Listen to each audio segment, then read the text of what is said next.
Assalamualaikum warahmatullahi wabarakatuh. Kelompok kami akan menjelaskan mengenai manajemen kepuasan pelanggan.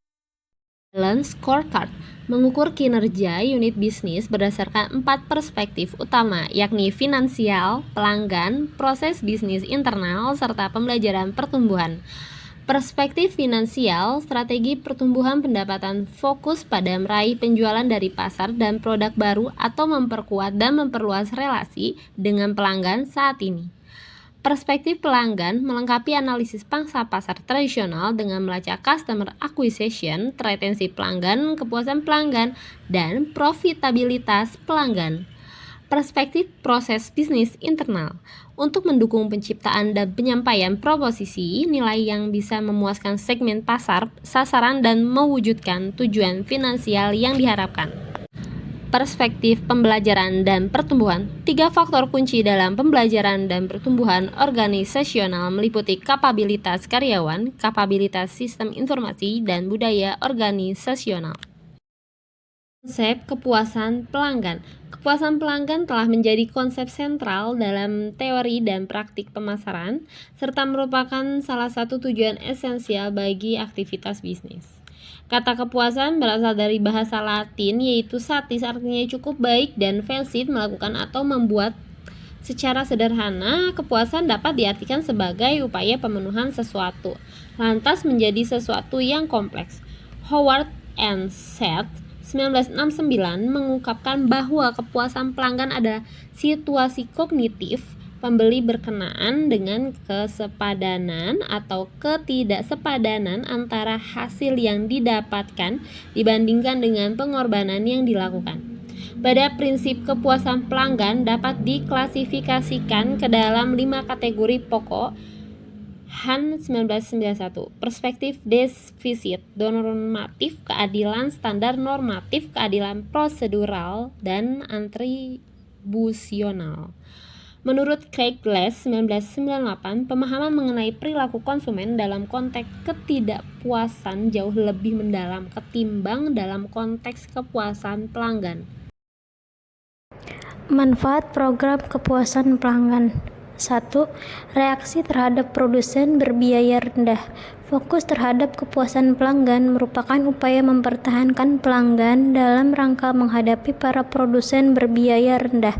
2. Manfaat ekonomi retensi pelanggan versus perpetual prospecting. 3. Daya persuasif.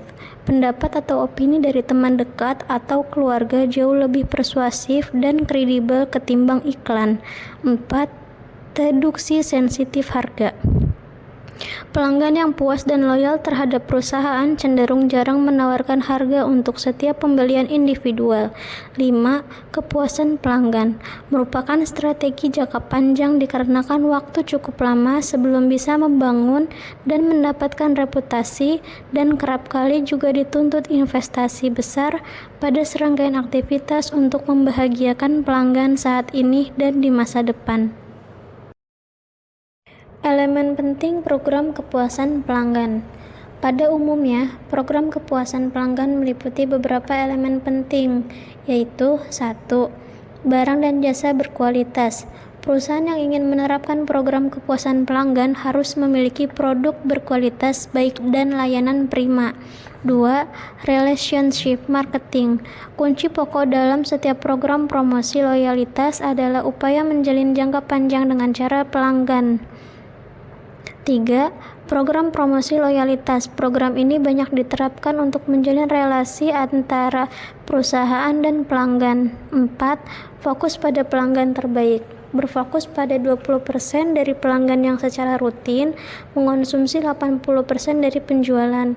5. Sistem penanganan komplain secara efektif. Penanganan komplain terkait erat dengan kualitas produk. Perusahaan harus terlebih dahulu memastikan bahwa barang dan jasa yang dihasilkannya benar-benar berfungsi sebagaimana mestinya sejak awal. Model konseptual kepuasan pelanggan. Sejumlah teori dan model konseptual telah dikemukakan dan digunakan untuk menjelaskan faktor-faktor yang mempengaruhi kepuasan atau ketidakpuasan pelanggan. 1. Expectancy Disconfirmation Model.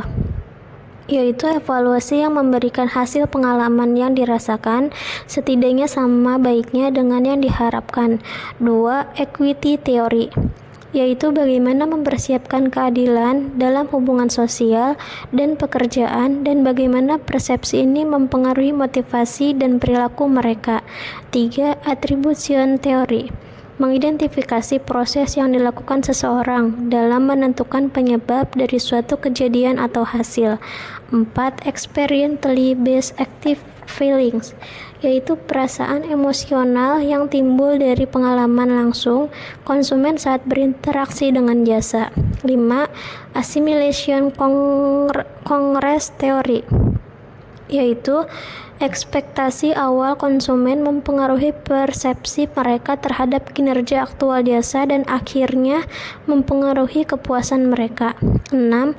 Opponent process theory, menjelaskan pengalaman konsumen yang ada pada mulanya sangat memuaskan cenderung dievaluasi kurang memuaskan pada kejadian berikutnya. 7. Model attendance dan konsekuensi pelanggan, kerangka kerja umum yang sangat relevan dalam memahami perilaku konsumen dan kepuasan pelanggan. Pengukuran kepuasan pelanggan. Kesamaan paling tidak dalam 6 konsep inti mengenai objek pengukuran. Yang pertama, kepuasan pelanggan keseluruhan, yaitu evaluasi atau penilaian menyeluruh dari pengalaman pelanggan terhadap suatu produk, jasa, atau perusahaan secara keseluruhan. Yang kedua, dimensi kepuasan pelanggan, terdiri dari kualitas produk atau jasa, inti dan kualitas pelayanan. Yang ketiga, konfirmasi harapan, merujuk pada situasi di mana kinerja aktual dari suatu produk atau jasa sesuai dengan harapan awal konsumen.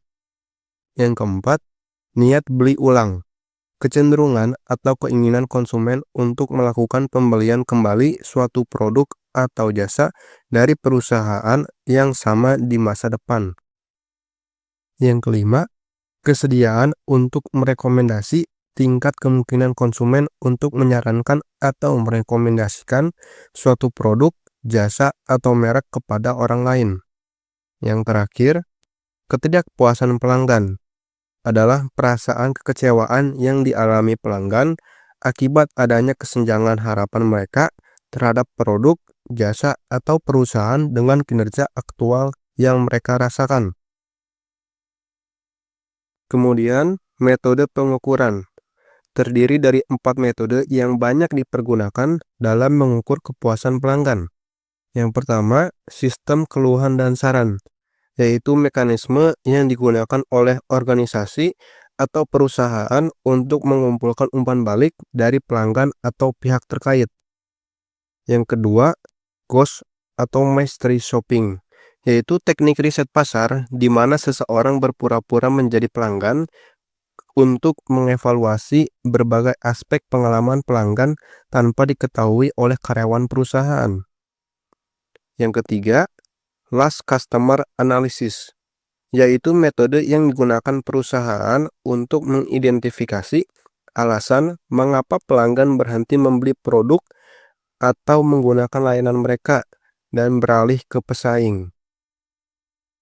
Yang terakhir, survei kepuasan pelanggan, yaitu survei kepuasan pelanggan itu alat riset yang sistematis digunakan oleh perusahaan untuk mengukur tingkat kepuasan pelanggan terhadap produk, jasa, atau pengalaman mereka secara keseluruhan.